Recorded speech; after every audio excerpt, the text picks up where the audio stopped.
Hello everyone. Now we're going to be looking at how we've arrived at the situation we're in now as a culture. With our democracies faltering, with trust eroding, where we feel more alienated and disconnected, and where mental health is deteriorating. How did we get here?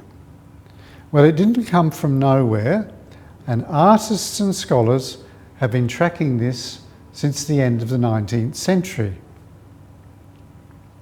We human beings and our civilizations need a vision, something that gives us a direction, a story that includes all of us and gives meaning and purpose to our lives. Something much bigger than ourselves that makes us feel a part of a whole, that gives us a feeling of connection. And we need this because it's actually true. We are a part of something much bigger than ourselves, and we are deeply connected with each other, with our Earth and all the incredible forms of life on it, along with the universe itself. These visions and stories are embedded in our religions, and whether we accept it or not, are personalised in our gods. They are the representations that we make to symbolise and embody the qualities that are paramount for us, that give us direction and meaning. So in this talk, I'm going to take us on a journey through the gods we have followed and how they have changed over time, and the God who now rules our culture. So we've worshipped the gods of love and reason, and now, unsurprisingly, we worship the god of greed. And you'll be very surprised to see how we got here. Well, how did we get here? In our culture, we've always had a choice between love without reason or reason without love. And this has been so since the end of the Roman Empire. As I will explain, we've now come to the point where this distinction can no longer be maintained if we're to survive as a culture and even as a race. We need a new vision, one that has reason and love working together. Now, civilizations decay because they lose their vision, the story that gives them direction. It becomes old and tired, or it's been fulfilled. In Western culture, our story has always been onwards and upwards. And this shows how direct that is. Heaven has always been seen as up, as the fulfillment of life and the place of perfect happiness, whether somewhere in the sky or here on earth in the future. It's somewhere we have to strive for, and it's never here and now. Well, it hasn't been working for some time now, and the promise of things inevitably getting better isn't stacking up for a lot of people. Now, this picture comes from the Middle Ages. It's a painting, and it's called, obviously, the Divine Ascent. What it actually is holy monks going up to heaven, and you can see the ones on the top are all fine, and the demons are pulling the bad monks down into hell. Well, this is our story. As I said, whether you like it or not, this is it. Well, this story came with a sting, and the sting is that we are innately sinful. So not only do we need to strive upwards to find happiness, we're filled with guilt and distrust of our bodies. And this has reinforced the separation we feel from our bodies and our earth, because somewhere else is always better. It's a state of powerful divorce with profound consequences. As the philosopher Nietzsche declared at the end of the 19th century, our traditional God is dead. And Nietzsche prophesied that this would lead to a crisis in meaning and values, which is exactly what's happened. He also said that we would need to find a new vision. And the poor man struggled with this, but his solution was that a great person could create their own values through their own will. Well, this didn't turn out quite as he intended. We as a human race are a very aggressive, dysfunctional family, and we've directed this aggression to conquering other species, our own species, and the Earth itself. And this sequence we're going to see now from the film 2001 Space Odyssey is a brilliant summary of this journey from our ancient ancestors to our present. I think that's one of the most brilliant scenes from a film I've ever seen. And it is a very, very direct summary of we as a species. It's our aggression that got us where we are now. So in our own time, science has opened up a vision way beyond anything we could imagine. As a science fiction writer and futurist, Arthur C. Clarke, who wrote the screenplay for 2001, said, "We have abolished space here on this little Earth. We can never abolish the space that yawns between the stars." Once again, as in the days when Homer sang, we are face to face with immensity and must accept its grandeur and terror, its inspiring possibilities and its dreadful restraints. Well, watching a sunrise or set gives a sense of this enormity, of the immensity of the universe of which we are a part. And we have a choice of either opening to this with terror or with awe. This is a decision that we all make sometime in our lives. And the purpose of any vision for a culture is to transmute that terror into awe. But science cannot do this alone, just as religion can't. To put it bluntly, science observes and uses thinking and reason to explain what it sees. But how does an ordinary person relate to that? How does it connect with their own lives? How do they feel it?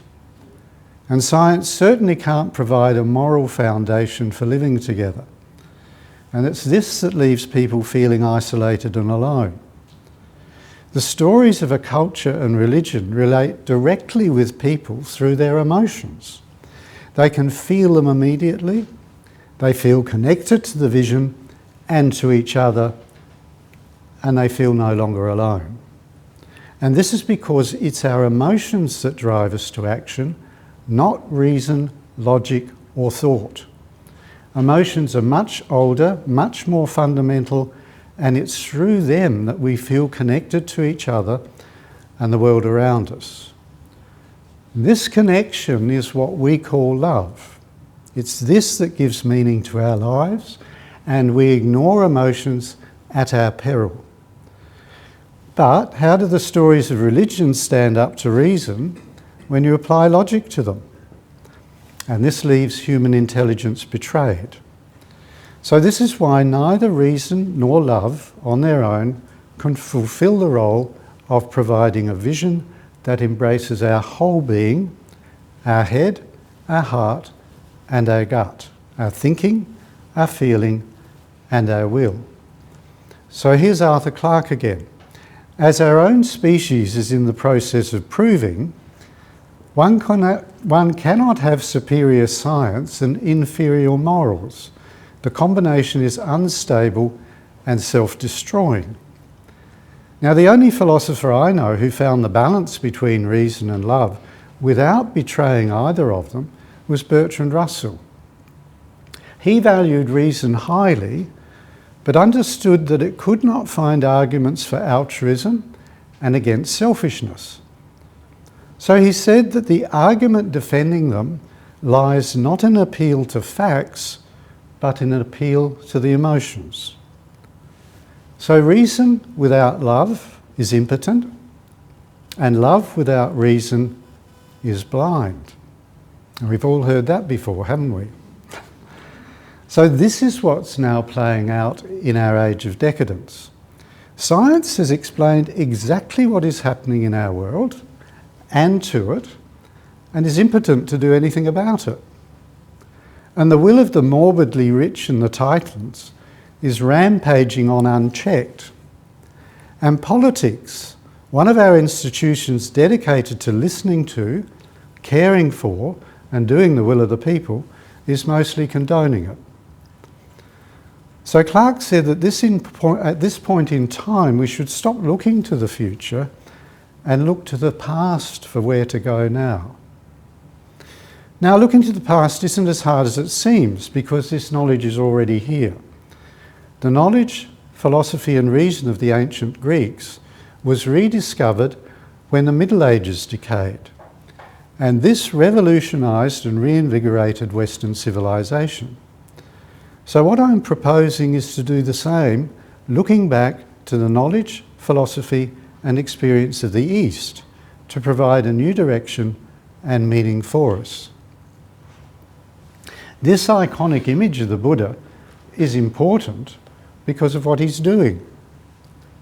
He's one of the most famous icons in the tradition, and what he's doing is touching the earth, taking it as his witness. This is something totally foreign to Westerners. Someone sitting on the earth, solid and stable in themselves, almost like a rock in the landscape. We've always taken God as our witness. And we can still do it in law courts when swearing on the Bible. We've always looked up to heaven because heaven is definitely up. Now, one of the most important differences between Eastern philosophy and Western religion is illustrated in this picture of the Buddha touching the earth. He was asking the earth to bear witness to his right to attain enlightenment. He didn't look to heaven, he looked to the earth that he sat on, and this is a profound difference. It shows the acceptance of our bodies and that they are not separate from the spiritual realisation of our nature, but are an integral part of it, and it acknowledges our dependence on the earth. We, our culture, always believed that we could solve our problems by conquering the earth rather than touching the earth. Well, the earth is our home. So in striving for heaven, we've seen ourselves as needing to escape the earth. And we're still doing it, of course. Escape the prison of flesh in which we see ourselves as trapped. So here in that image of the Buddha is a new vision, a vision of looking down to the earth, of being solidly placed on it, and of seeing ourselves as part of it. It's our home. Now, our Indigenous brothers and sisters would say that's obvious and understand this perfectly. Now, personally, I experienced this shift in perspective when I did my first retreat, and that was in Assisi. So my teacher ordained me, and the first thing he said was, you go into a retreat for a year, and we'd found a house in Assisi, so he said, you stay there.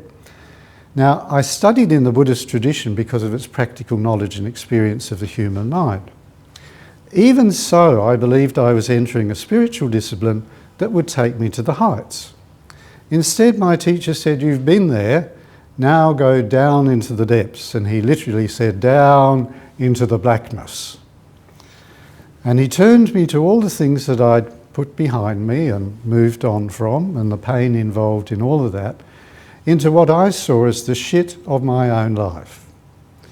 And it was there that I discovered gold, the rich, messy experience of my body and my life.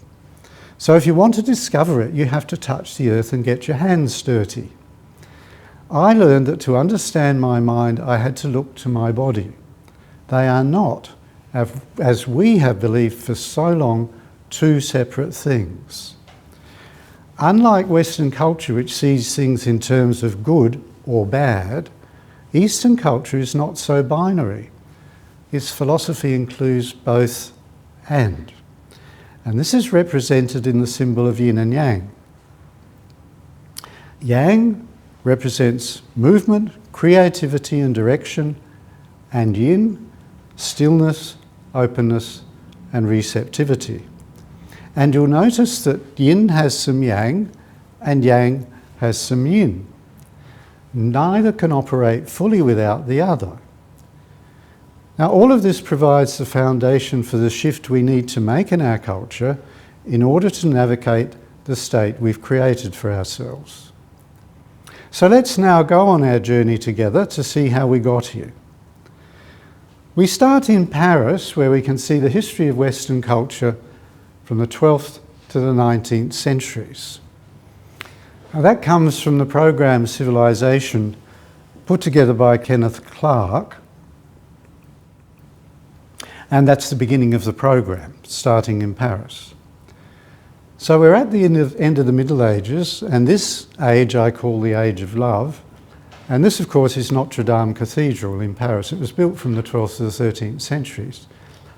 Now, one of the interesting things about it is it's on an island in the Seine that's right in the middle of Paris, and the Parisians all look on it as the heart of Paris, and the whole French country looks on it as the heart of France.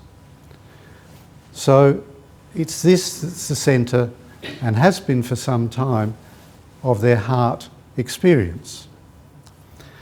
So we're beginning in the Middle Ages at the end of the Roman Empire. Let's track from there for the moment, when Christianity became the dominant religion and the church was the most powerful organisation. This is often called the Age of Faith, but let's call it the Age of Love. This age, and Christianity today, is characterised by a doctrine of faith and love that rests on the sacrifice of the intellect, ultimately subordinating reason to faith and obedience. So this involves cutting ourselves in half to submit to God's will. Now in the 4th century, the Roman Emperor Julian was astounded that a religion would kill its own adherents for thinking the wrong thoughts. That's heresy. Jesus, a Jew, taught that God was not just a God of justice and mercy, but also of love. And this revolutionised people's relationship with God because it made it caring and personal. God loved everyone, even slaves, and this was liberating because in God's eyes, they were as important as Roman patricians. Humans were exhorted to love one another, and although this has not been hugely successful, it did lead to institutions of compassion like hospitals, social welfare, and government by the people for the people. Now, one of the important things about the Christian God was that he did not demand blood sacrifices as all the preceding religions had done. Interestingly, God did not have the attribute of wisdom. And even more interesting is that in both Western and Eastern iconography, wisdom is a feminine quality. So we'll come back to this later. However, as in most religions, fulfillment of what was promised was up in heaven and not here in earth. Well, eventually people got tired of waiting and we enter the Age of Reason. This is the time at the end of the Middle Ages where the writings of the ancient Greeks were rediscovered and brought a fresh, new way of looking at ourselves and the world. The Greek gods were up in heaven too, but were very human and represented every aspect of human behaviour. So here's Apollo, who represented reason, logic, music, healing, sun and light. To the other extreme, we have Dionysius, who represents pleasure. He's the god of wine, fertility, insanity, and ecstasy. And Zeus was the father of them all, and he was a womanizer, very human. Among the women were Aphrodite, the god of love, and Athena. And Athena was the god of wisdom, but also of the arts. Now this is interesting, as well as warfare and strategy. What an interesting mix. The focus on classical Greek literature and culture, particularly Socrates, Plato and Aristotle, led to a more human-centric view of the world where human achievement and potential could flourish. And this picture, a very famous one by Raphael, is dedicated to the Greek philosophers with Socrates, Plato and Aristotle up the back. It's a tribute to them. Up until this time, nearly all art was religious. Well, now it's started to turn. And we're going to now look at a startling difference between the art of the Middle Ages These are statues from Chartres Cathedral and the art of the Renaissance, the rebirth. This statue, very famous of course, Michelangelo's David, was made in the 16th century, and it could have come out of ancient Greece, except it's a bit more muscular, isn't it? And certainly bears no relationship to the human figures of the Middle Ages. It was this time too that scientific inquiry really began to be established. Along with this came the definite separation of religion and science. However, the God of love still survived until the 19th century. So the big shift in the 16th and 17th centuries from a reliance on ancient authority to focusing on observation and experimentation to using our senses and our thinking. And this building in Paris, the Institute of France, which was built in the 17th century, is a monument to this revolution. Two pivotal moments in this revolution were Copernicus's discovery that our Earth was not at the centre of our solar system, and Newton's laws of motion and gravitation. So we human beings couldn't believe any longer that we were the centre of the universe. Now this movement was so successful that it led to a focus on the outer world and a loss of confidence in our inner life. And it's this loss we're still suffering from. However, at this time, the God of love was not dismissed because Copernicus, Newton, and also the father of capitalism, Adam Smith, were all Christians. So from the 15th to the end of the 18th centuries, the gods of reason and love were not divorced from each other. They're still there together, even though reason was leading. This age came to its apotheosis in the enthronement of the goddess of reason on the high altar of Notre Dame in Paris, no less. And this happened at the end of the 18th century during the bloodbath of the French Revolution. Well, all of this led to a profound revolt against many beliefs and institutions that had been seen as indestructible. And this revolt split into two, one following reason and the other came from the Romantic music, so one following the head and the other following the heart. So the reason or rational revolt began with the French revolutionary philosophers and passed through Marx and took root in communism in Soviet Russia.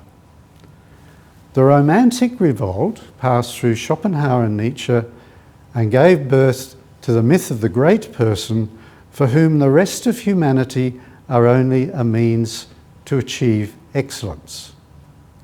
Nietzsche saw his great man epitomised in Napoleon. And this movement eventually found its manifestation in Mussolini and Hitler. And in achieving this, love and reason were abolished and pure will triumphed. And this is the age we're still living in. Here's an excerpt of a propaganda film made in 1934 of the Nazi Party Congress.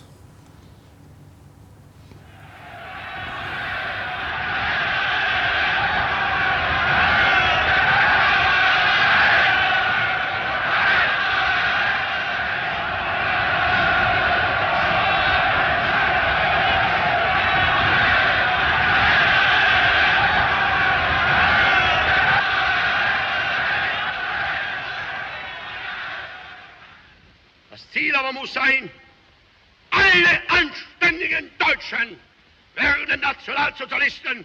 Nur die besten Nationalsozialisten sind Parteigenossen.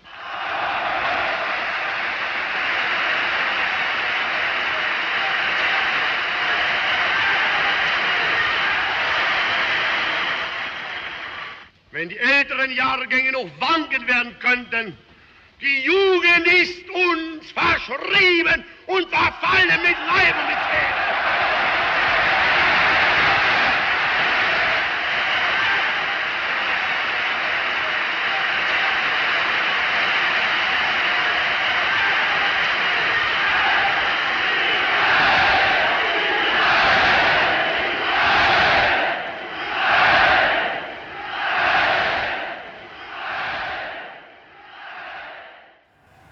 And what astounded me when I found this, that it's called the triumph of the will. This is the age we're now living in. So the shift to the worship of pure will was a deliberate act. It certainly wasn't subtle. Will, now completely untethered from reason or love, always unleashes rapacious greed and ruthless cruelty. And you can feel in that clip from the film, there's not an atom of reason or an atom of love. It is pure will. So after this led to the horror of Europe's suicide in the two world wars, reason was re-established through international laws and institutions, and love, and many of you will remember this, had a resurgence in the 1960s, but we found that when the Beatles sang "All We Need Is Love," it was simply not true. Will still persisted, and eventually in the 1980s, greed was pronounced good. So both reason and love had been exhausted for some time, completely separated from each other, and virtually denying each other's validity. And so will persisted in the form of the worship of a very ancient God, a God who demanded blood sacrifice, and I'm going to let Kenneth Clark tell us who this God is. As he says, it took almost the same time for New York to reach its present condition as it did to complete the Gothic cathedrals, at which point a very obvious reflection crosses one's mind. The Gothic cathedrals were built to the glory of God. New York was built to the glory of mammon, money, gain, the new God of the 19th century. And here he is, mammon. He's rapacious, insatiable, demanding constant sacrifice, and it's he who now dominates our culture. It isn't hard to see how the titans of modern business and the morbidly rich have given themselves to him and what he stands for, the insatiable greed for more money. I think you'll find this eerily familiar. That comes from the film Cabaret, and it's set in Berlin in the 1920s. Now, Nietzsche also found fertile ground in the writings of Ayn Rand, who as a young girl in Russia watched the horror of thugs destroying her father's business, and so when she had the opportunity, she took refuge in America. And from there she swung right to the extreme of capitalism and has provided the handbook for the titans. She denounced altruism. Like Nietzsche, she saw it as a weakness, elevated individualism into a faith, and actually wrote a book called The Virtue of Selfishness. Now, there's the ladder again. The symbol hasn't changed, still the same old story. Now, I think a foundational flaw in her writing is that she claims happiness comes from following your ego and getting what you want. Well, how long has this been tried and found wanting? And even Napoleon, who this saying is attributed to, eventually saw this when he said, "Men of great ambition have sought happiness, and what they have found is fame." As the economist Kenneth Galbraith said, the search for a superior moral justification for selfishness is not at all new. And so to understand our situation today, we need to understand how much Rand's influence permeates the world of the morbidly rich and the titans. Nothing must get in the way or weigh down the great person, who in this case is invariably a white and male, neither ordinary people, who Nietzsche called the bungled and botched, nor government. Governments, and this is straight from her writing, governments' only functions are to provide three things: the army, the police, and the law. Nothing else. And she believed this, and this has been kept very quiet until she herself became old and sick and signed on to Medicare and Social Security. Well, how often does this happen? It's demonstrated clearly in the saying, privatise the profits and socialise the losses. So the Commonwealth is seen only as a means to basically pillage and use when you get into trouble. Now, she said that reason was her absolute, but her writings are actually polemic and proselytising, and she basically created a religion with its own symbol. And this symbol is worn by her acolyte, Jennifer Grossman, who's the CEO of the Atlas Society, which was founded to promote her work. And as you can see, the symbol is a golden dollar sign. It's fairly blatant, isn't it?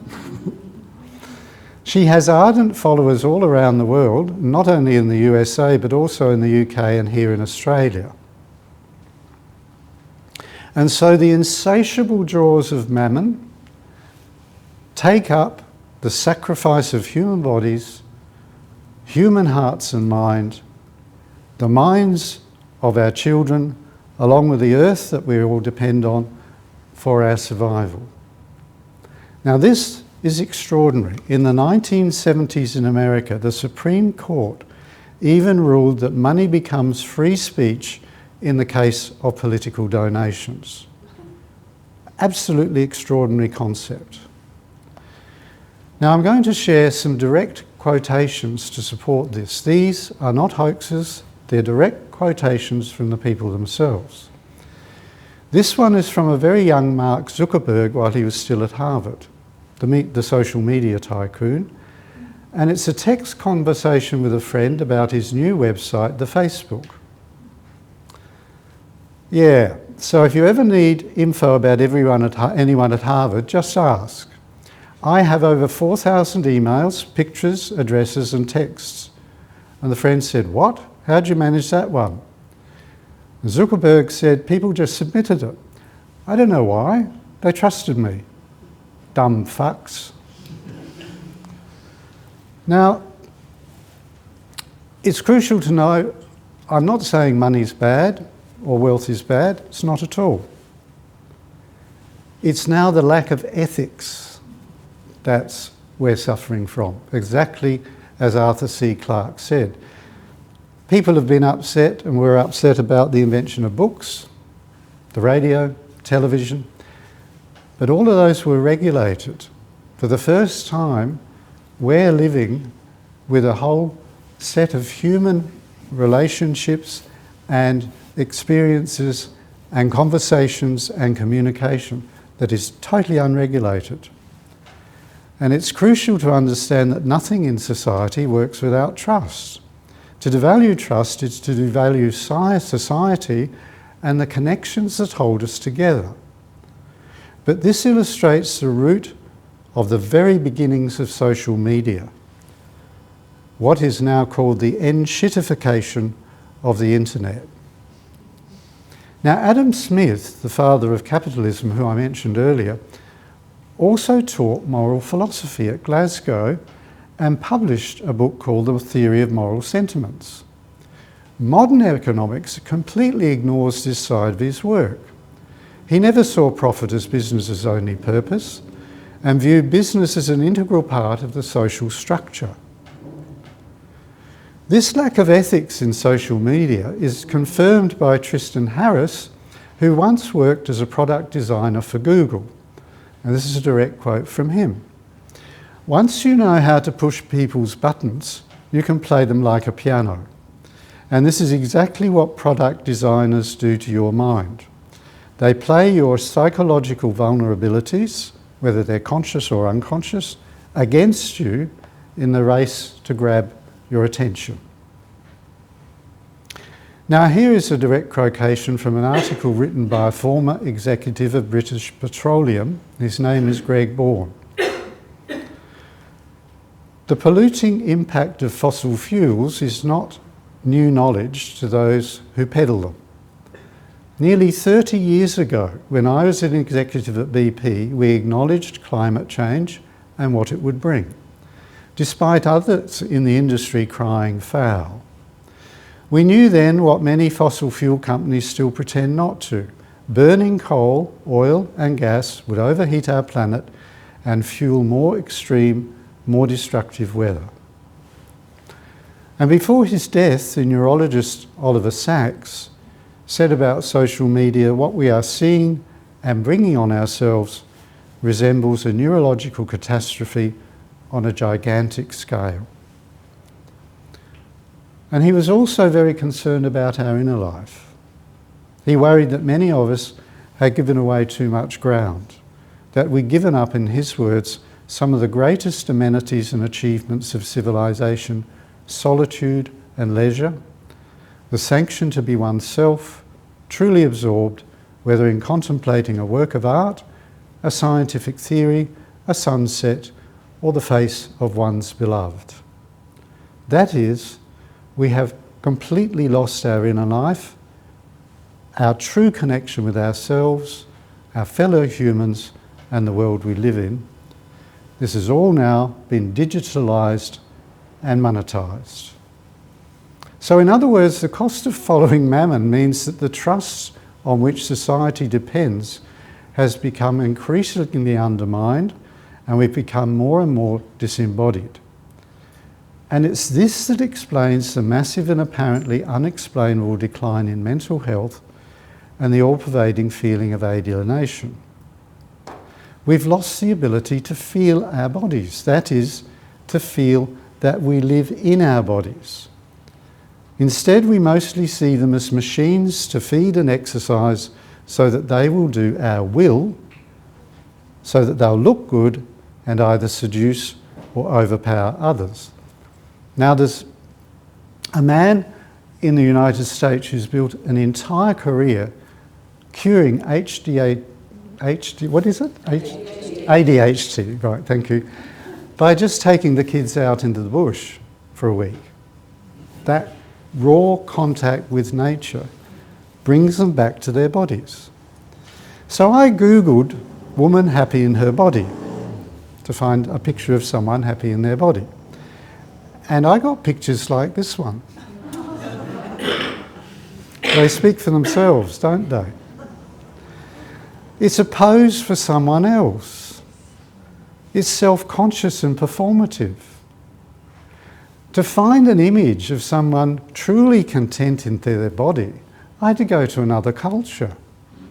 And you can see the difference straight away. She's not posing for anyone. She is herself. So our bodies are no longer our home. And this disembodiment is what we've been following as reason took over from love and then led to our present devotion to will and greed.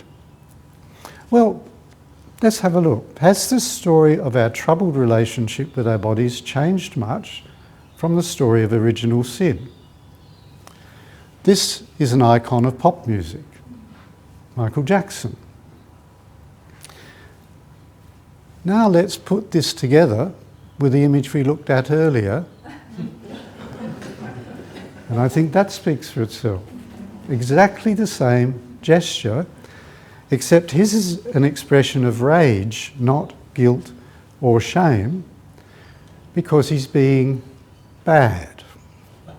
This comes out of his album called Bad. Isn't it tragic that someone touching their genitals, which are a source and the main source of the human pleasure of our body, treats it like this and sees it like this? It's very sad and it's very childish. So we see the same thing with the sexualization of our body. And here's another example of Madonna, another icon of pop music. So these are the images being fed to the young generation constantly. What can we do about this? So to my mind, the most important thing is to not get caught in the emotional tides that swing from extreme to extreme in human society and human life. And now at the crucial time when we human beings need to work together as a whole, something we've never had to do before, we seem to have reverted to type, fighting and competing with each other. So not getting caught in fear, not getting caught in the emotional diseases that plague humanity, keeping our living connections with each other and nature is the best way to face what is happening and what we need to do clearly and honestly. From this we can move more skillfully, help ourselves, our loved ones, our children, our community and our race as a whole. And so having the confidence to just take iPhones away from children for a while and encourage them to be with each other and learn from each other and get out into nature.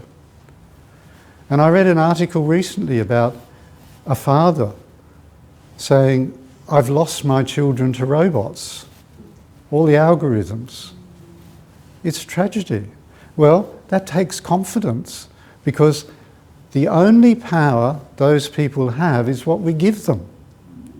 If we don't get caught in those emotions, they can't get us. And they're only after money. Well, as I said, we have a new vision in our midst. In the same way that the collapse of the Middle Ages, fueled by corruption and the loss of faith, led serious creative artists and scholars to study the works of ancient Greece. As the representatives of the inner life lost their authority and credibility, creators and scholars turned their attention to the outer world, as we saw, the world we experience through our senses, and used intellect and reason to understand it. But because the God of reason is now exhausted, we have tried to turn politics into religion. And here the story's been one of inevitability. That is, things will inevitably progress, getting better and better. It's the same old idea of onward and upward to heaven, except heaven will be on earth and it's our political leaders will take us there. Yes. As this belief can no longer be sustained, we now need to rediscover our inner world, the world of our emotions, inner sensations, and our own minds, and bring this together with the outer world, not treating them as enemies and denying one for the sake of the other. And we have no tradition of being able to observe our own minds in the same way as we observe nature. But this is where the East comes into its own. By using meditation, they could observe, repeat, and test to see if their observations held up. And neuroscience is now discovering that the descriptions of consciousness embedded in the teaching of the Buddha are accurate. The East has studied this world to the same extent that we've studied science and technology and discovered that our bodies cannot exist without the space of our consciousness, in the same way that our Earth and everything in the universe cannot exist without the space in which it's embedded. Now this photograph is of a lake, very, very still, and you can see it's reflecting perfectly the sky above it. And this is how our minds and bodies work. When our mind is clear, it's reflecting totally what our senses are experiencing without all the stories and emotions in the way. And this is the essential nature of every human being. The Buddhist tradition also discovered over 2,500 years ago that, as Copernicus discovered about our Earth in the 15th century, we are not the centre of our inner world. So there's a devastating piece of news for us all. And in fact, that our human consciousness is infinite. Now, again, in its muddled and mythical way, this is what religion is pointing to when describing God. So I now turn to that great interpreter of Christian theology, the Irish comedian Dave Allen. And he illustrates this perfectly. He's describing his first day at school when he was 4 years old. So his mum told him to go to the local convent, and he describes going up this windy pathway with big trees to this great big Victorian Gothic building with a wooden door studded with metal. And this little boy was terrified. And he was taken to the priest, who said to him, and this was the first question he was asked, "Do you know God?" No. "Sister, I think we might have an atheist here." "I've never met him."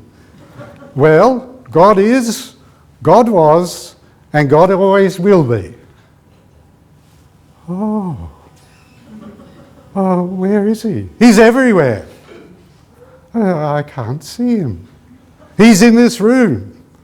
"I can't see him anywhere." "Well, he's here whether you can see him or not." "Is he in the cupboard?"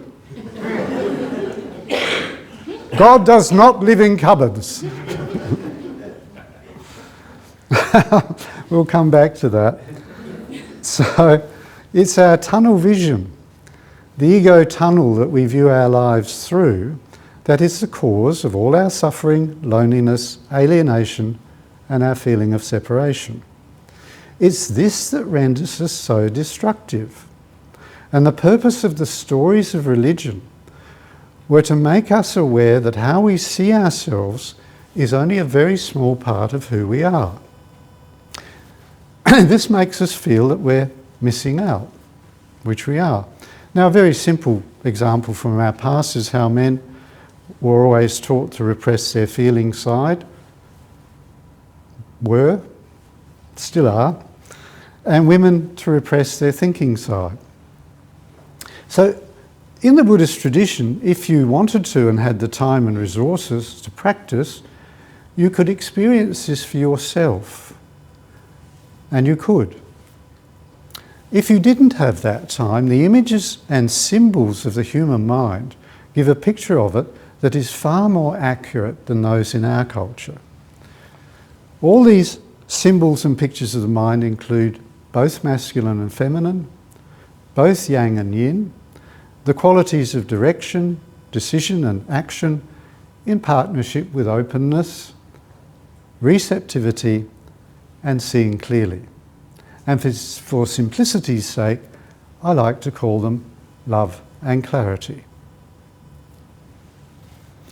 Now, they're often called reason and love or wisdom and compassion, but I like the word clarity because it comes from clear, which means transparent, giving light, shining, luminous, bright, free from darkness, not obscured, simple, exact, and intelligible. So it embraces all of that. It's a wonderful word. I like it too because Buddhism describes the mind as luminous and clear. Also, it means to see something clearly, and that's exactly what wisdom means in the Buddhist tradition, to be able to see something clearly, exactly as I described this picture, for our mind to reflect what our senses are receiving, without any preconceptions. As Bertrand Russell said, wisdom or insight, so he's using it in the same sense, is a creative act. And reason then uses thinking and logic to harmonise this with the cultural structures we communicate through. So clarity on its own is unable to create change or do anything. As I said earlier, it's basically impotent. It can see, but can't do anything. It relies on being still and receptive to work. It's very cool, open to everything. Now, if someone goes to the extreme of this, they can turn out to be all-knowing, I'm above it all, arrogant, and they become impotent. And how often do we see that? Love, on the other hand, is active and engaged. It derives from desire and embraces intimacy and sex, nurturing and friendship, kindness and compassion. It's warm, it's juicy, and it's connected. And as I've said earlier, in fact, for me, love is actually the ability to connect. Now, I agree with Dostoevsky that hell is the inability to love. What a beautiful description of hell. Because it means the inability to connect with ourselves, others, and the life around us. And you might be interested to know that the original meaning of sin is to be separate from. It meant to be separate from God, so not connected with everything. So it's this that creates the experience of separation and alienation. On its own, as I said, love is blind and can just rampage all over the place, completely directionless, and so easily turn into greed and hatred. Now, the poet Yeats summed up this situation in his very famous poem in this well-known quotation about the difference between reason and love, or clarity and love. The best lack all conviction, while the worst are full of passionate intensity. So holding them together is the key to happiness, flourishing, and fulfilling our lives as a human being.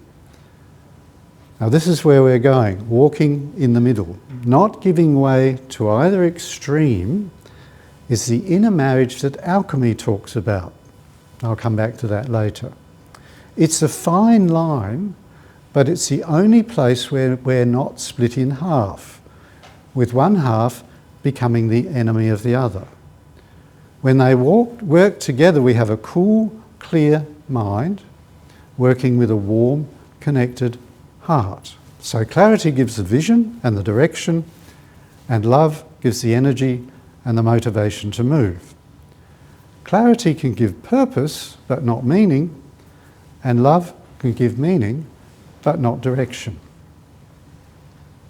Now, going over to the Eastern tradition, we find that all the gods have their partners. So here's a lovely couple together, and we're going to look at some more. So here's a very young couple. They're dancing together in sexual union, surrounded by the flames of intense bliss, and they're experiencing the ecstasy of youthful passion. So they're in their late teens, experience that first sexual drive which opens up in the incredible intensity of it. Now, if you can see, there are bodies under their feet. And this is crucial because they're crushing under their feet these extremes of pushing love or clarity to the extreme. Well, they can be idealism or materialism, asceticism or hedonism, socialism or capitalism, or, on an emotional level, hatred or greed. They're not allowing themselves to be swept to these extremes, but keeping the balance between them. Now, here are some more mature ones sitting in sexual union with their partners. All the male figures have their partners, as do all the female ones, and they all represent different aspects of our human mind. And that's because we can then understand and practice them. Now, whoever heard of a Western god having a partner equal to themselves, let alone having sex with them and enjoying the intimacy and bliss of that? Isn't this a wonderful and completely different way of understanding ourselves and creating a story and vision which is all embracing, literally? So here are some different aspects of compassion. We have a gentle male and a female. And now here is true anger, not the childish tantrum of Michael Jackson. Now this is exactly the same deity that we've been looking at of compassion. The masculine, the feminine side. Well, this is the angry side. And what he's doing is setting boundaries, giving a warning that danger lies ahead. So compassion is not sentimental, it's not being nice. It's also able to give a warning that this is going to be dangerous if you keep going. And you'll see too that he too is trampling under his feet the extremes we've been talking about.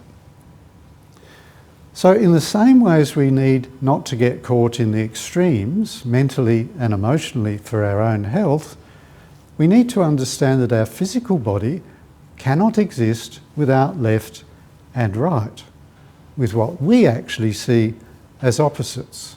We don't have a right side and a wrong side of our body, nor do we have a right side and a wrong side of our brain. We have both left and right, and they need to work together for our health.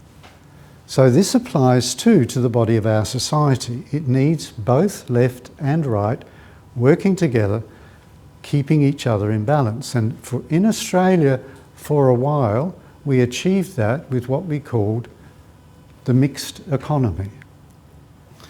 When they're divorced from each other, the left, derived from reason at the end of the 19th century, at its extreme turns to hatred, and the right, derived from the Romantics, turns to greed. And both greed and hatred, as the Buddha said, drive humanity to seek its own destruction and the destruction of the other. Now, I can't resist quoting the wonderful, pompous, rolling tones of the first missionaries that first translated the texts of Buddhism. This has been one of the quotations that's always comforted me. Enraptured with greed, enraged with hatred, and blinded by delusion, the human race seeks its own destruction, the destruction of the other, and the destruction of both. Straight out of a pulpit, isn't it? Well, it was true 2,500 years ago. Isn't that comforting? As Dame Edna Everage said, we haven't changed a bit. And his whole teaching was, we don't have to do that. We can free ourselves from them. So, here we go with a new vision. We are not and cannot be separate from the universe, from the life in which we are all embedded, our family, our friends, our communities, our environment, nature, and the earth. We can't conquer the earth because we are the earth. We're made from it. And as the Buddha taught, in this body you will find the laws of the universe, because our body is part of the universe. All of this is embedded in us, our mind, our consciousness, which is vast, without boundaries, and therefore infinite, like the space in the world. And our body is matter, formed from constantly recycled ancient stardust. It's a product of the earth that needs to be constantly fed by the products of the earth. Our earth and solar system formed from a fragment of an exploding star. This is who we are, not one or the other, but both, not a mishmash of both dissolved into each other, nor one being absorbed and taken over by the other. They each have their own qualities. So for too long we've kept reason and love, our minds and bodies, separate from each other. And they're divorced, and like all divorce, it's very painful. And this is what, in its muddled and mythical way, the story of the Garden of Eden is pointing to, is this split. Because the ability to think and so become self-aware is a new development in our evolution. It's our greatest gift as human beings, but it's also our greatest curse, because it's that creates our feeling of being separate from our bodies and the world. So we have an opportunity for our minds and bodies to rediscover each other like old friends. Our purpose is to hold them together so that not only do we understand ourselves and the world around us, but we can also feel them. Not just thinking about them, but also feel them and feel connected with them. Feel the intimacy of this connection. And when we do, we discover that we're never alone. It's actually impossible. We can feel and communicate with all of life in its richness, awe, vastness, terror, and diversity. And in the Christian tradition, it's St. Francis who expressed this beautifully when he sang of Brother Sun, Sister Moon, and Mother Earth. Aren't they beautiful? Well, that's reality. This is our human experience, the crystal clarity of our consciousness that can create anything, that can think and dream, and the warmth, the pleasure, the limitations, and the fragility of our bodies that can be open to and receive the sense impressions of the world, like receptors absorbing all the information playing on them and responding to it, feeling everything. They are our two qualities, thinking and feeling. They're totally different. They have their own function. And as Bertrand Russell said, ethics are derived from our emotions, our ability to feel, not from our thinking.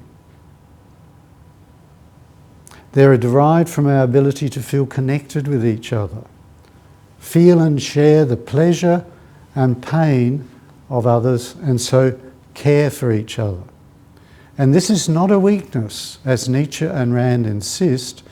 It's the strength that brings us to move beyond our immediate self-interest for the greater interest of everyone, which is our true self-interest, because we're all dependent on each other.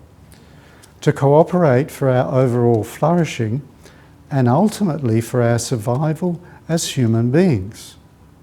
We have the arrogance to believe that we can destroy the earth. It's impossible. The only things we can destroy are ourselves. Thinking and feeling do not and cannot exist without each other. The two together are who we are, and we're the only species on this planet who can be aware of this. This is our purpose, and the love we can feel is what gives it meaning. So consciousness and matter, this is what we are. So to my mind, this vision of realising our minds, the consciousness that we all share, and our bodies are indivisible, and that we are innately clear and open, so we're not innately sinful. All of that comes later. Our essential state is clear and open, like the picture we had earlier. We can think, feel, and act, and one way of looking at this is that we're essentially three people in one.